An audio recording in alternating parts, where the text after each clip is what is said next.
honestly, I'm sorry. Normally I have this memorized down, but this is brand new. I literally finished this up like Wednesday evening for you.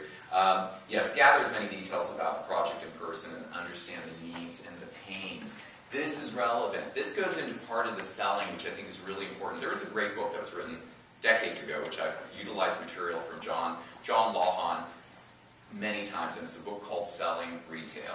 Okay, so, and I reference it in my book, Marketing Interior Design. It's selling techniques that, that I got from John. I didn't create it. But, listen, all this material's out there. Stephen Covey's, we're all using it, so, we're not creating it. Even as Stephen would have said, he goes, I didn't create these ideas and concepts. I just put them into a sequential manner that you can follow. Much like David's talking about stacking, you're being organized with things. John Lawhon, Selling Retail, it's a great book. What are people's pains? Why are they hiring you in the first place? Because here's that, when you get to that root of the issue, then you can start to chip away at their thought that they can do it themselves. What's the pain? Why are they coming to you in the first place? Well, they need a project manager. They need someone to take the time. It's time. It's lack of creativity. Money. Maybe we don't have enough money. We have too much money. I don't know what the problem. There's something. Don't like my husband. Want to get out of here. There's or maybe a little bit of all of them. You need to find that stuff out. And I do not. Don't mistake the anonymity of the internet for our business. Our business is a people business, and you need to have as much information about that project in order to understand them and understand how to position yourself, in order to figure out how to position your contract, in order to figure out your pricing, in order to close the deal. You can't get to here if you didn't do this. You can't skip steps. You just unfortunately can't. Doesn't mean you can't do it expeditiously. You get to it real fast, and a lot of the stuff you take intuitively. One of my clients in South Dakota, possibly. I was just there recently. I can't remember now. Terrible.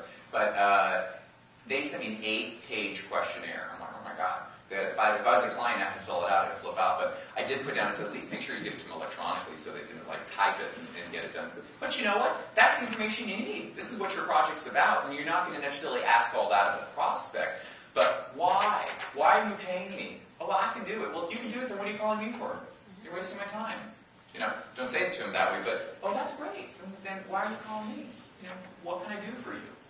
That you need to know, because then you start to separate services. What are the value? What do they really need from you? It's critical. And then you're going to tailor your proposal to that. You are not, this purpose of my presentation here today, you're not walking away with one pricing model. You're not walking away with one agreement. I can sell you a letter of agreement. It's a great agreement. ASID has an AAA. There's lots of agreements out there. Some are better than others. But one size does not fit each client. Or rather, rephrase it, doesn't fit every client. Each client requires something different. And you need to, the message I really want you to walk away with today also, aside from connect, you have lots of messages. Connect the dots, we got that, and with people. And then the second thing is to be prepared to tailor each and every approach for each and every client. Because I want you to maximize your fees, minimize the time that you have to spend, and that means giving them what they want. What they want, the way they want it. Okay? I've put that in here too. Depending upon what you want to deliver in terms of service, I know plenty of designers say, I only do for full service. I don't want to do full service. Talking to Denise, she's come up with a new concept. I'm not going to mention what it is because that's for her to discuss. But it's cool. She's looked at the business model. She's listened to what the industry and the clientele want, and she's delivering it. And as she's pointed out, she's not necessarily making less money. She's just doing things faster. It's interesting. I get it. That may be appropriate for certain clients. So if a client wants this, or a client wants this, my suggestion is sell them what they want. Okay? Doesn't mean you waste time. And it doesn't mean, if they want to go shopping for a day, go shopping for a day. Who cares?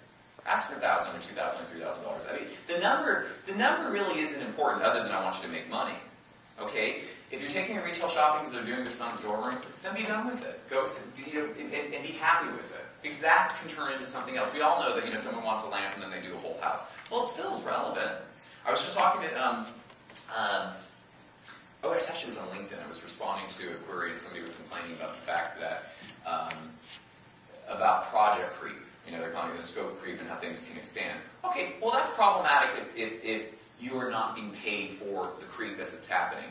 You do a proper agreement, and you tailor the scope of services. You only want A today, no problem. Here's your price for A. But when B, C, D, and E get introduced to it, how are we charging for it? We're going to charge an hourly. We're going to charge a time and materials. We're going to stop and assess a new design fee.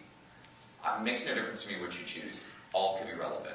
We'll charge you time and materials. We'll charge you an hourly and cost plus. Fine. Pick one, put it in your agreement, you're covered for the eventualities. If you're not covered for it, then your agreement says, I don't have to do anything more, I'm going to stop and renegotiate again. That's fine too.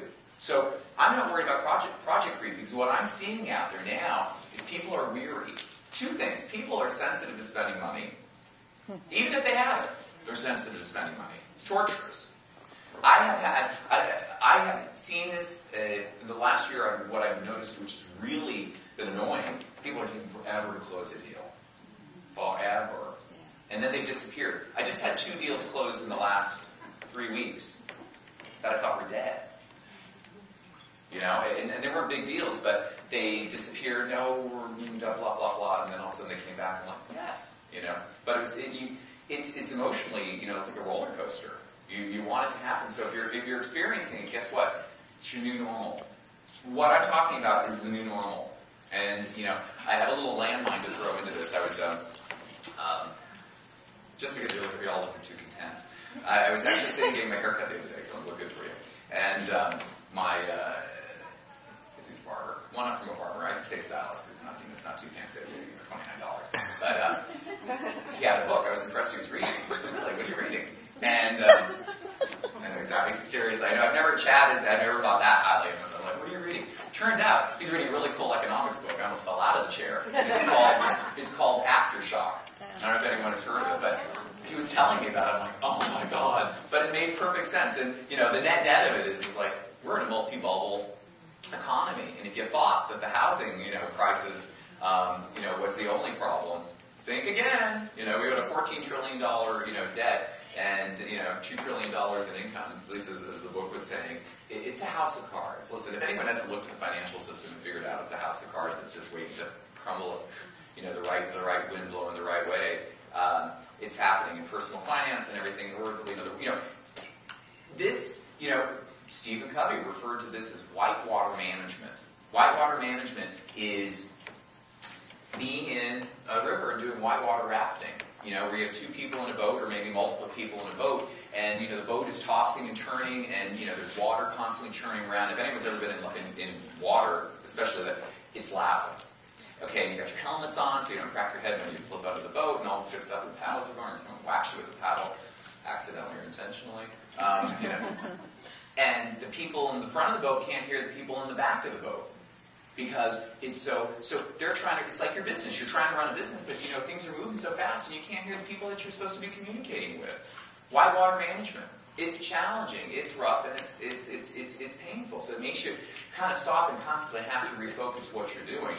That's where we're at. And that's why I was excited to get up here and tell you today things are horrible. You know, this is the new normal. This is really, it's yucky. It's kind of yucky, but you know, listen, and I'm happy. You know, at the end of the day, I got business, you know, things are out there, people have needs, you know, people are... listen, I'm convinced people will always need an interior designer. Period. Your professionals, yes, that, you know, even that, professional services will always be necessary, without a doubt. I also think you can still command a premium for your rates. You just have to be clever about it. You know, back to the album. So, you know, where does it say? So, only sell the services required, assuming you're okay selling them. You know what? Give them what they want, and then keep selling it as you go. Because you know what? They're apprehensive about, I don't want to commit to $500,000 today, I'll commit to $100,000. It's that same person, after they trust you, will bump it up and spend the rest of the money. So just don't, give them what they want, be open to it. That's my advice. Go for it.